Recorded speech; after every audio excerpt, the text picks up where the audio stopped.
are 4 principles of experimental design.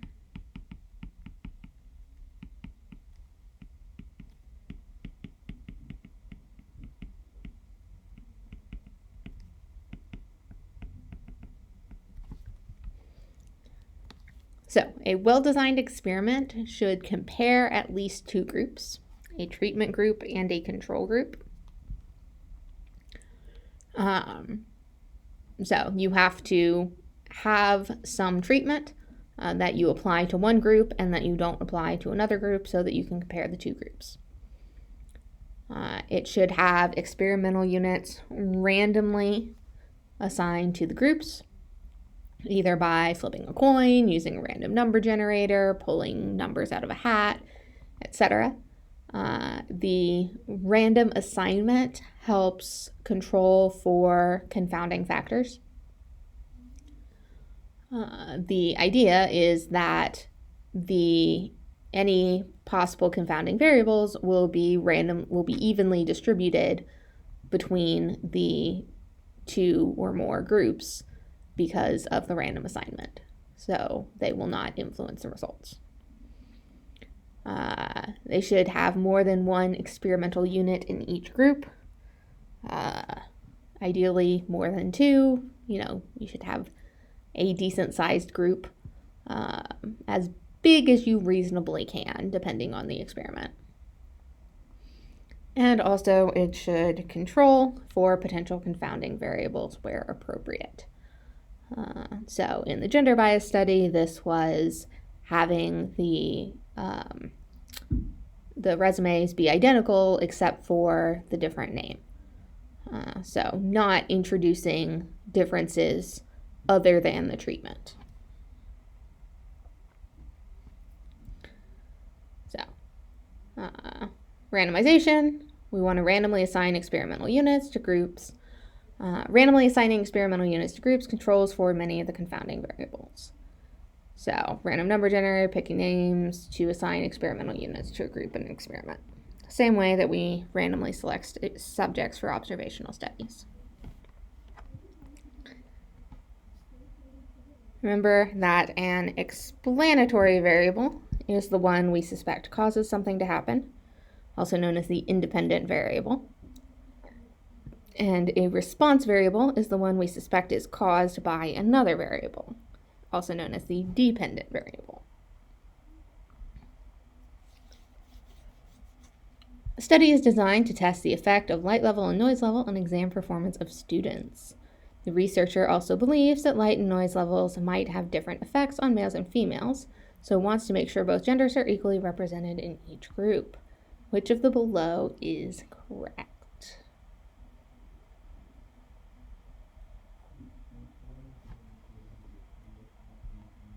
It's B. Light and noise are the explanatory variables. Exam performance is the response variable, and gender is the blocking variable.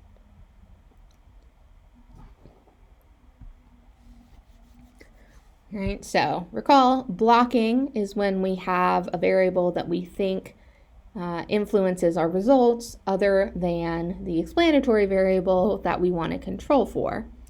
So we want to make sure that that there are some people with one level of the blocking variable and some with other levels in the experiment and the treatment groups. We want to make sure that within each factor of the blocking variable, we get an even number of treatment and control.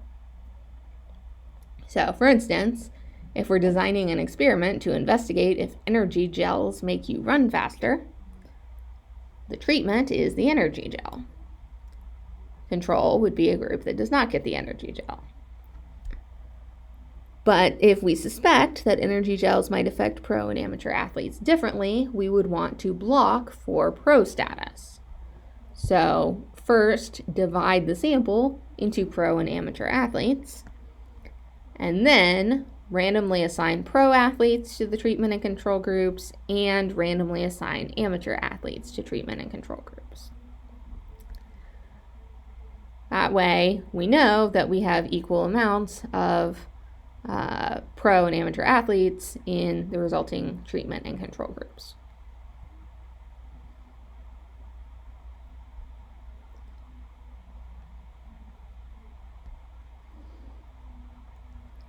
So, why would this be important?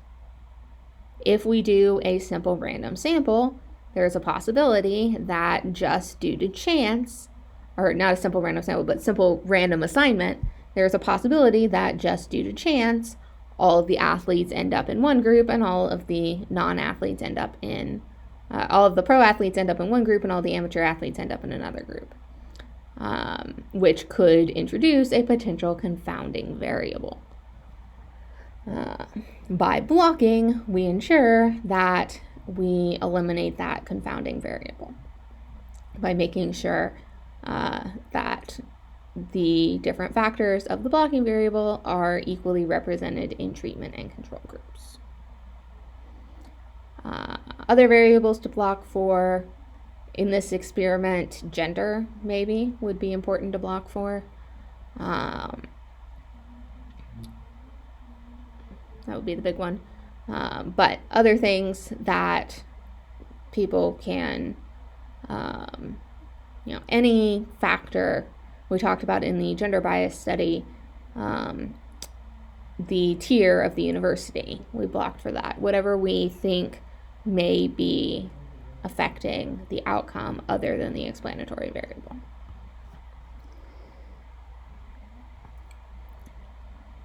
Factors are conditions we impose on the experimental units. All right, so factors are the levels of the treatment. So the John and the Jen resumes are factors. In the energy gel study, energy gel versus no energy gel are factors. Blocking variables are characteristics that the experimental units come with that we want to control for. We don't impose the tier of the university or a unit's gender or whether they're a pro athlete or amateur. So blocking is the experimental equivalent of stratifying from our observational studies. Special kind of blocking design is a matched pairs design in which subjects are arranged into pairs based on important factors. One subject in each pair receives the treatment and the other is the control. You can also have matched pairs design where each pair is a single experimental unit who's tested twice.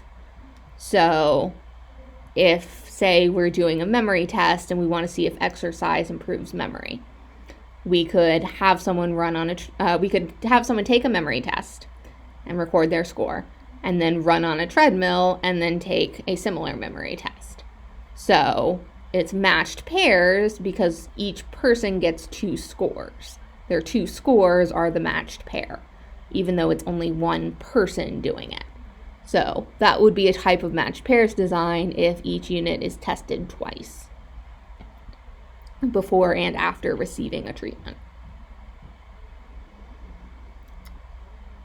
And real quick vocab, if you took AP Psych, you should know about the placebo effect.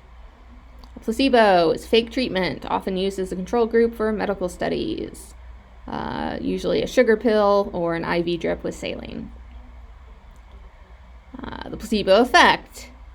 Experimental units show improvement simply because they believe they're receiving a special treatment.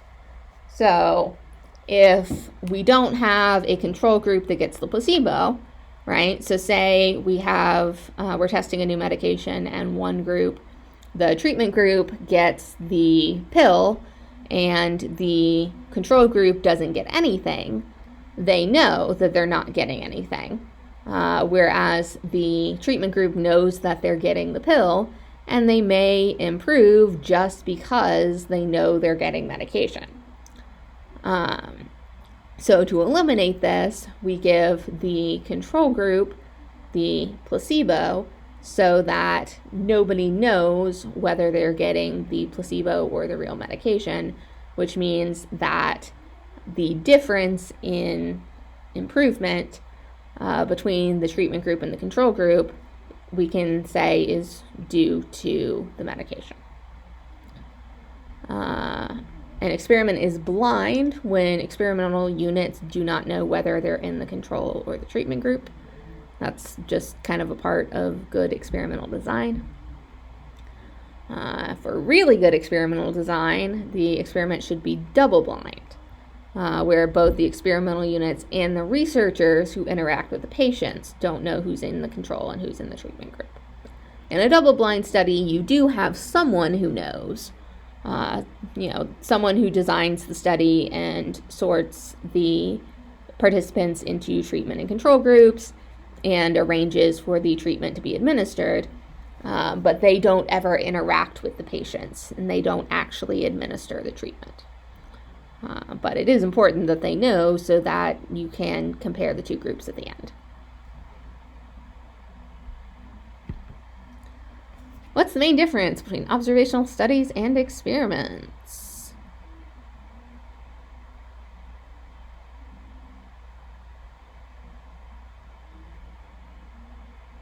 Experiments use random assignment.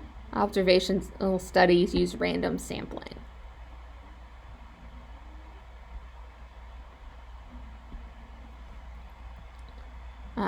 Experiments should always use random assignment to groups. And random assignment allows us to infer causation. If we don't have random assignment, we can only determine a correlation, not causation. However, we are usually not able to make use of random sampling from the population. We can't randomly sample people and then make them take part in an experiment. That would be really good if we could, but we can't. Random sampling allows us to generalize to the entire population. If there's no random sampling, we can't make that generalization.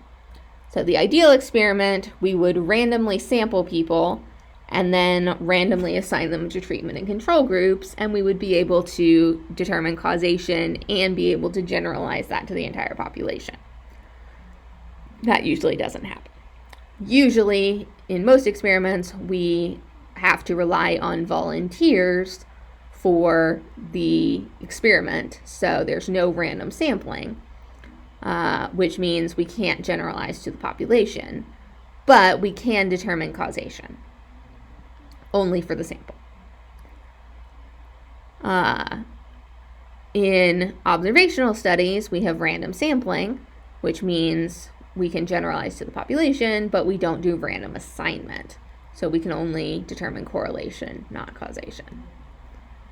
And then if there's no random sampling and no random assignment, we can't generalize and we can't determine causation, and that's just a bad observational study that wastes everyone's time.